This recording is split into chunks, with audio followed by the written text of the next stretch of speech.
Hey everybody, summer's here and the time is right for breakfast all day. Alonso's here with Matt and Christy, going over the week that was and all the news you need to know.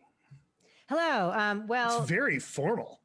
And now the news. Exactly. And remember, courage. Courage. We should just sign off all of our news segments with courage. You kids out there don't get that reference. No, that was Dan don't. Rather's sign off.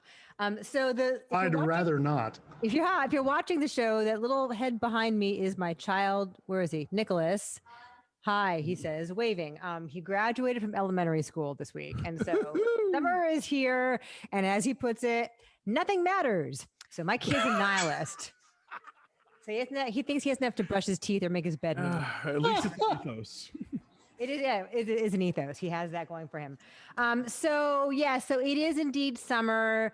And June 15th is coming here in California, which means some changes in where and when you have to wear a mask. But then there was some great confusion because our governor, Gavin Newsom, said, like, after we finished recording last week, of course, like, the whole state's not reopening on June 15th. So maybe you have to wear a mask. The state of emergency still exists. We think it's all very baffling to me. It's very confusing. I mean, like, you still have to wear a mask at the grocery store and the movie theater, for example, right? Or do you not? The initial thing I heard was, so one of the many reports that I heard on NPR about the California rules was that you would not have to wear a mask if you were vaccinated. Right. So what we're going to get is, in certain places like grocery stores or movie theaters or whatever. Now, I'm all full disclosure. I am telling the viewers what I heard. Not, people have said I am not a source to be trusted. But I think what we're going to end up with, and we'll get more clarity as we get closer to the 15th, is that where can the vaccinated and liars not wear masks?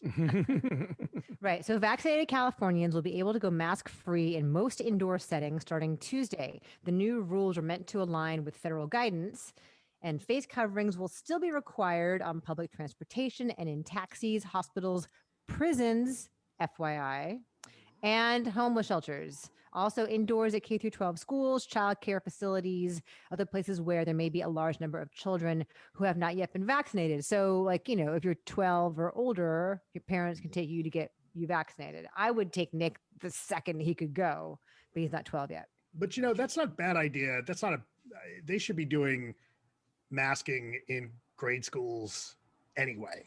Right, because those are little fucking petri dishes. No kidding. They're like licking things right? And sticking their hands on them. One of my best friends was a teacher for 3 or 4 years, and then I have another friend who is still a teacher. And those first few years until you build up your tolerance, they're just sick all the time. Every fall, these little kids like just come in licking each other's eyes, rolling around in the dirt, and throwing goo at you and flicking boogers, and they're just yes. What we don't know now is whether workers will be required to wear masks on the job and under what circumstances. So it seems like a lot of different businesses will have different rules depending on like OSHA, occupational safety and health standards. Anyway, it's still a little confusing.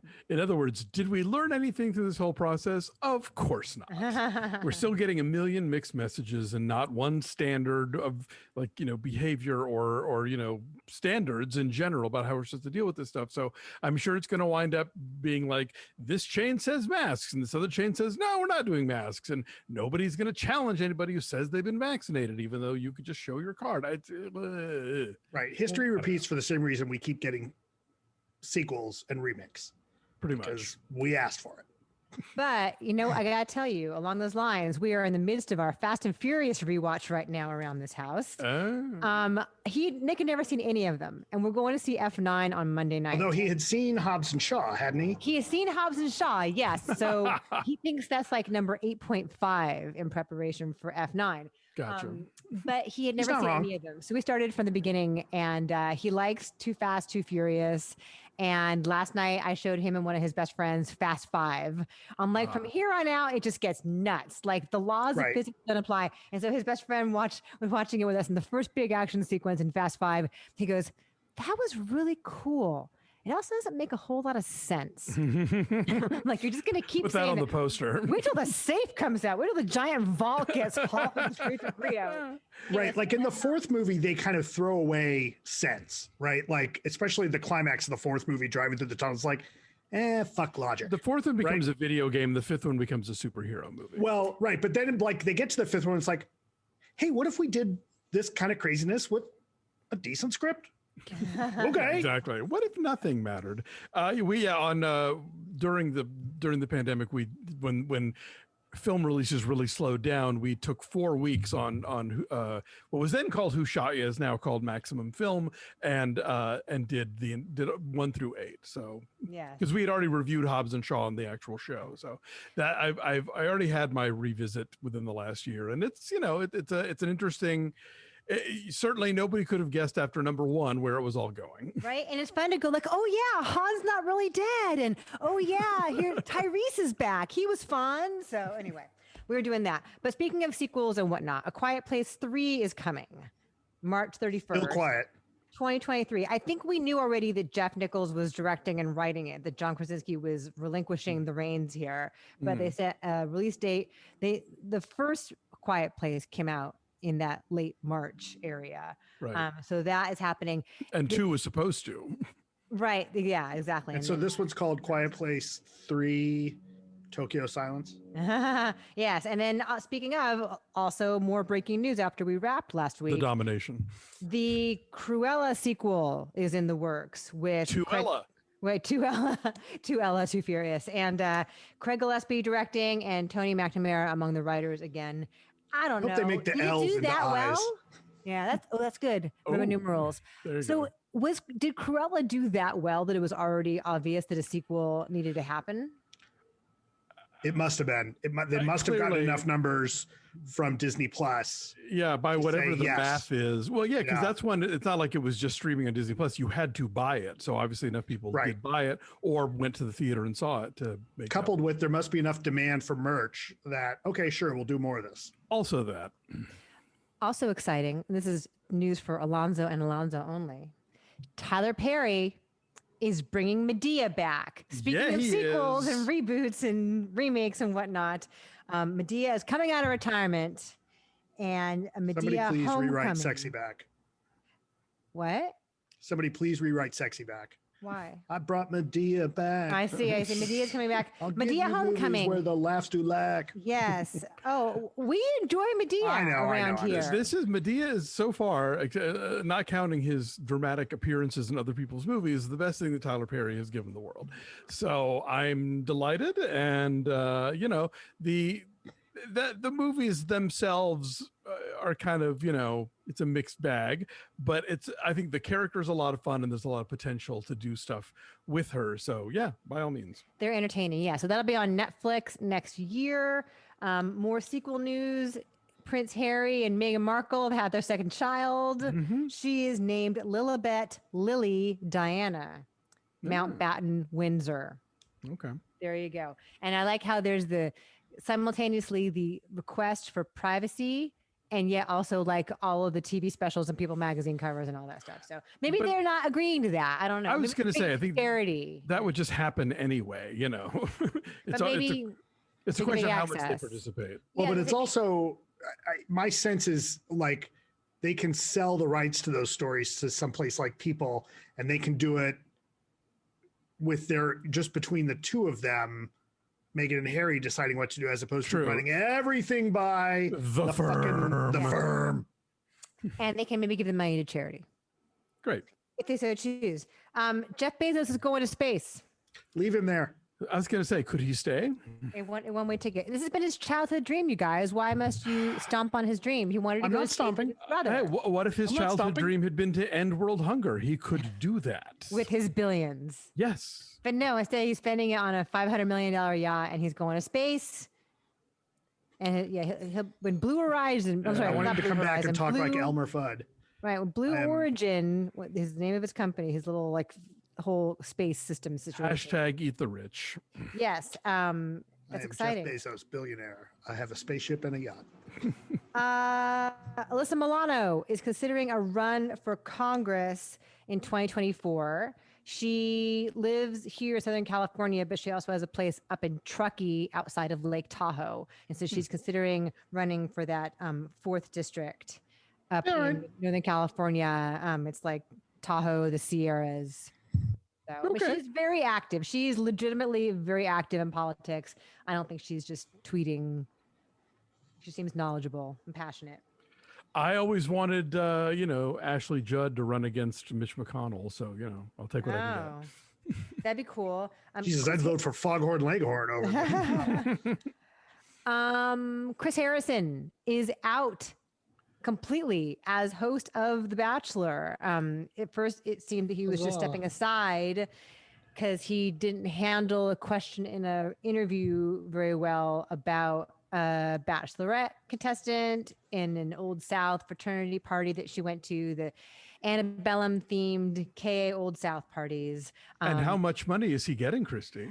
It's mid-8 figures. What? Like, how do you get to be like Chris Matthews or, I don't know, Meghan Kelly, and you say something absolutely noxious or like, behave in a way that clearly probably violates whatever it is in your contract about, the image of the show and blah, blah, blah, blah. And then they get rid of you, but to the tune of tens of millions of dollars. Yeah. What have we done wrong in our lives that we are not getting that kind of deal for being public assholes? We're giving it away. That yes, that is loathsome, and it pales in comparison to what happens to CEOs, right? Because the CEO can run a company into the fucking ground and get a golden parachute. Some 8 or 9 figure golden parachute. Nell Minow, who writes reviews, her other job is covering corporate governance. And boy, get her started on that. Like it's like that's a huge, huge problem in the economy in general, is not just the pay, but like the payouts those guys get. So yeah, it sucks.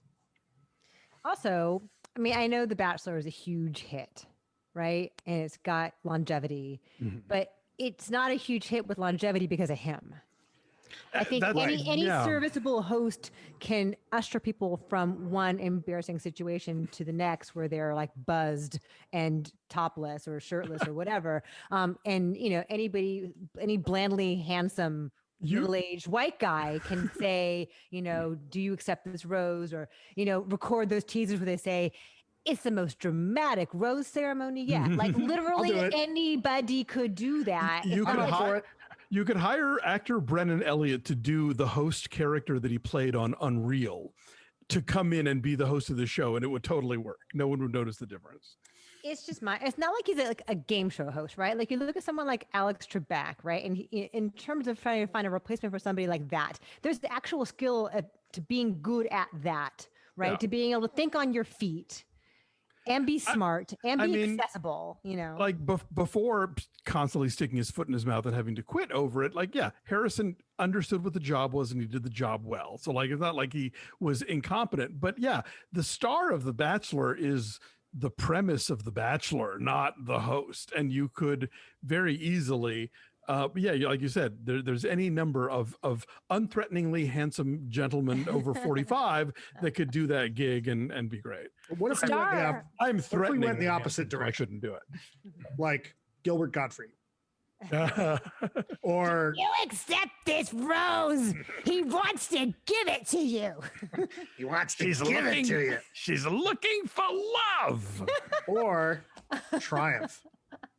Oh God. That is a lovely rose for me to poop on. Yeah, Billy Eichner, why not?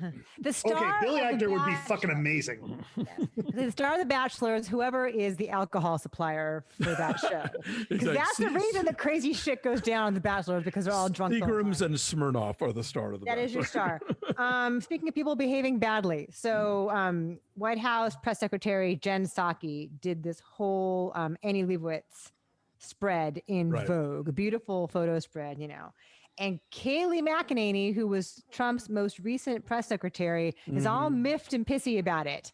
They're like, where's my photo shoot? Like, I never got that. And they ask her questions about Biden's kitties. I never got softball questions like that. Why? Where's my photo shoot? I'm pretty. She should have a mugshot photo shoot, frankly, like everybody else in that administration. So she's lucky that she hasn't had one. Yes. Ugh. I think that's really funny. It's so transparent as to what she thinks that job is about and what matters to her. She worked for a guy who was much more concerned about ratings than actual foreign policy. So like, I get it. There you go. Yeah, I have to imagine Trump said something to her about it if they're still talking. Like, well, you didn't get a Vanity Fair spread. So you have to go on the Fox News channel and bitch about it. Of course. The Tribeca Film Festival is going on right now, but they have dropped the word film from their title. Really? They are now calling themselves the Tribeca Festival. My phone's ringing, but I'm not answering it. I said no calls. They've dropped the word film to reflect the fact that they are embracing many different kinds of storytelling, whether it is podcasts or video games, but they were always about more than just film. Like, I was in New York when they launched Tribeca, and it was always like, there's a carnival, there's a street fair, there are concerts, there are parties, like there are talks with like Martin Scorsese about the use of music in his film. There's always been a lot more than just going to movies, and it was a means to reinvigorate the economy of Lower Manhattan after 9/11. So I guess they're just making it official. Yeah, I mean, and really a lot of festivals are doing this. I mean, Sundance, Outfest, South by Southwest, a lot of venues that were just about film. You now will see like there's an episodic section, and people will be talking, about television stuff, and they'll do a screening of like 4 episodes of this like half-hour series or whatever. And podcasting and all kinds of other stuff. So I mean, it's not unprecedented, but they're clearly aiming to do along the lines of what South by Southwest has, which of course, that sort of is a music festival, and then it added a film component, and then there was that whole sort of like interactive part. tech interactive. Well, that came baked in the interactive component as well. So yeah, that's smart. It allows them to diversify and try and go after more stuff, because they're always a weirdly positioned festival. I know from having programmed a festival that happened in April myself that, you're right before Cannes. And so anything that's going to premiere at Cannes, you can't have. And so you're you're after Sundance. So you're in this sort of weird limbo of like what you can get and who wants to premiere there, and they're not going to give it to somebody else. And, so. But I'm not sure that they were ever after the prestige kind of stuff that you would get at a Venice or a New York Film Festival, right? But they want like, they would at least want sexy commercial titles, but even that stuff a lot of times, like, you'll see a big DreamWorks animated film premiering at Cannes, so it's not like everything that's at Cannes is there for a Cahiers du Cinema. They run a lot of like, I think F9, it turned out, is going to be like the Cannes secret screening or something. So it's a weird thing where you're chasing all kinds of fish. It is a very international franchise, though. The Fast and Furious franchise. This is true. So it makes sense. I'm thinking of creating my own. The film festival would be the Fakakta Film Festival. Will it happen poolside there in the valley? It might. I mean, both the venues and the movies and the whole ethos will just be Fakakta garbage. There you go. I know, Alonso, that you don't enjoy trailers, but the trailer for The Eyes of Tammy Faye came out this week, starring Jessica Chastain as Tammy Faye Baker and Andrew Garfield as Jim Baker. And that looks really fun, you guys, just from like a clothes and hair and makeup perspective. Is it officially based on the documentary of the same name, or do we know? Oh, good question. I should look it up, because it is the same title as the Fenton Bailey and Randy Barbado. I know it's written by Abe Sylvia, who did the film a few years ago called Dirty Girl with Juno Temple and some other stuff that I'm not thinking of at the moment. But they also seem to have shot that movie immediately after Jessica Chastain may have had her wisdom teeth removed. Her cheeks are super puffy, and the whole thing, like, it's some maybe good work. they give her the Brando, Yeah, exactly. In fact, they're using his thing. I don't think that it is in any way related to that documentary because it just says writer Abe Sylvia and then Michael Showalter is directing. So I think it just happens to have the same title. Yeah, Vincent D'Onofrio as Jerry Falwell. Oh, That'll be fun. Oh shit! I didn't even recognize him in that. I thought it was. Oh Jesse my Plemons. god! I thought it was Jesse Plemons when I saw Falwell. Wow. Yeah. I have not watched this trailer, but interesting. It's fun. I think the clothes are going to be really fun. You're going to dig it. So that's coming out on September 17th. And then something just to follow up on something we talked about last week. The city of Long Beach has taken control of the Queen Mary, guys. It's going to be a thing. She will float again. Thank goodness. And not sink into the sea. And last thing, the Pulitzers were announced today. And our colleague Wesley Morris. Do you guys know Wesley Morris? You ever met him before? I do, yeah. Yeah. And he won his second Pulitzer today. Wow. And the AP won several for their photography and covering all of the protests after the George Floyd killing. But the young woman who shot the video, Darnella Frazier, who shot the video of George Floyd with the cop's knee on his neck, she won a special citation from the Pulitzers, having the presence of mind to do that. Citizen journalism, nice. That is journalism. That's right? awesome. Think That's about how actually much that really changed cool. The world. That changed the world, the fact that she had the presence of mind to do that. So they need to give Zapruder a posthumous Pulitzer. anyway, No, that's all he I got. needed to shoot clearer. Yeah, true. His focus was way off. Yes. Anyway, that's all I got for you. All right. All right. I have some marquees, so give me a moment to pull them up. Okay. Great. This first picture I grabbed, this is the Alpine Cinema in Brooklyn. It's in Bay Ridge, and they just reopened on the 7th, which is one day after its 100th birthday. Oh, wow. The owners actually did some refurbishing while it was closed, and it did reopen. And as you can see, they are, as of Thursday, showing Peter Rabbit 2 and In the Heights, and I strongly recommend the latter. It's very exciting that Thursday pre-shows are back, because that was the thing that even when theaters started opening again, they weren't doing. So for people who like to see their big Friday movie on a Thursday night when it's a little less crowded, this is good news. Yeah, so that was fun. Good news to see that back. This next picture, a few pictures come from Henry Ang. He says, here are pics from the grand reopening party at Film Bar in Phoenix last Friday. And he says they've even added a new screen inside. So he sent us a few pictures. I know they were a little bit small, but this is their screens inside and another screen that they added in the Film Bar. And this is their last picture of their little cafe. Nice.